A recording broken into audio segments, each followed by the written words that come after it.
Perfect তেহারি recipe. আসসালামু আলাইকুম, কেমন আছেন সবাই? আজ নিয়ে এসেছি পারফেক্টভাবে কিভাবে ঘরে বসেই তেহারি রান্না করা যায় এবং সবাই মিলে খুব মজা করে খাওয়া যায়। আর ঘরে বসেই যদি হোটেলের স্টাইলে তেহারি খাওয়া যায় তাহলে মন্দ কি আর। তাই নিয়ে এলাম পারফেক্ট রেসিপিটি।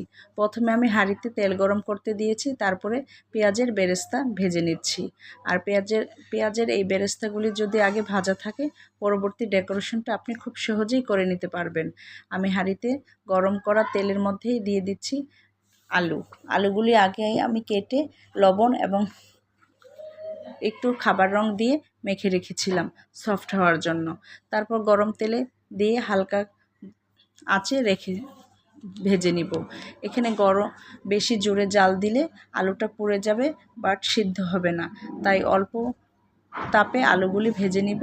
যখন আমার আলুগুলি এই রং চলে আসবে এবং সিদ্ধ হয়ে যাবে, আমি তখন তেল থেকে উঠিয়ে নিব।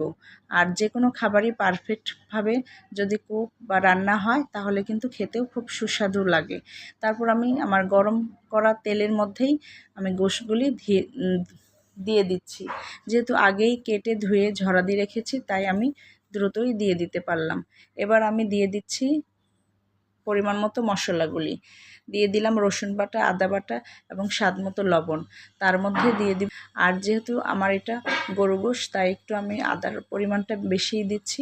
এখানে আমি রসুনের পরিমাণটা কম দিয়েছি। আর দিয়ে দিলাম দই।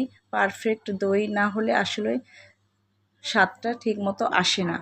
আর যেহেতু এটা তেহারি, তাই এখানে দইটা একটু বেশিই দিতে হচ্ছে। আমি সবগুলি মশলা গোশের সাথে খুব ভালো করে নেড়েচেড়ে মেখে দিচ্ছি, যাতে সমস্ত জায়গায় এই তেহারি এই মশলাটা আপনি ঘরে বসেও তৈরি করে নিতে পারবেন। যদি সবগুলি উপাদান ঘরে থাকে তাহলে ঘরেই শুকনো চুলায় ভেজে পাটায় কিংবা ব্লেন্ড করে নিলেই আপনার মশলা রেডি হয়ে যাবে। আমার মশলার সাথে গোশ খুব ভালোভাবে মেখে কষে গেছে। এবার আমি দিয়ে দিব সিদ্ধ হওয়ার জন্য পানি। আর আমি পাশের চুলায় যেহেতু গরম পানি রেখেছিলাম, গরম পানি দিয়ে দিলাম আরেকটু দই। মনে হলো আরেকটু দই লাগবে, তাই দিয়ে দিলাম আরেকটু দই। এটা আপনি যখন রান্না করবেন তখনই বোঝা যাবে যে আপনার স্বাদটা ঠিক আছে কি না, এটা দেখেই দিয়ে দিতে পারবেন। দিয়ে দিলাম গরম পানি।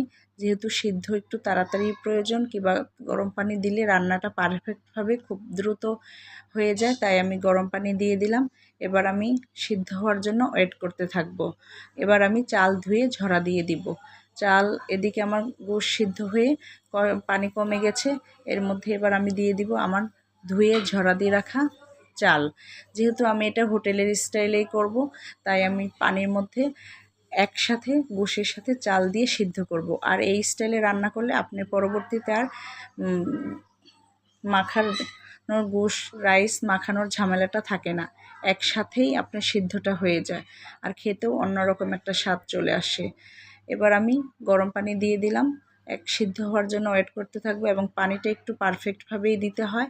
তা না হলে চালটা নরম হয়ে গেলে আর তেহারির সেই পারফেক্ট স্বাদটা মনে হয় না। আমার রান্না শেষের দিকে হয়ে গেছে, দেখাই যাচ্ছে যে পানি শুকিয়ে গেছে। এবার আমি দমে রেখে দিব।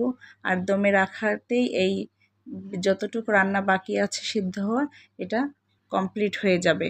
এবার আমি আমার সিদ্ধ করা আলুগুলো দিয়ে দিব। আলুগুলি দিয়ে একটু দমে রেখে দিব, কারণ আলুটার মধ্যেও তাতে মশলার ফ্লেভারটা যাবে। এবার খুব ভালো করে আমি চেপে রাইস উল্টে পাল্টে চেপে আরও 10 মিনিট দমে রেখে দিব। দিয়ে দিলাম ঘি। আর ঘি ছাড়া সাধারণত রান্নার সেই আসল যে ফ্লেভার সেটা পাওয়া যায় না।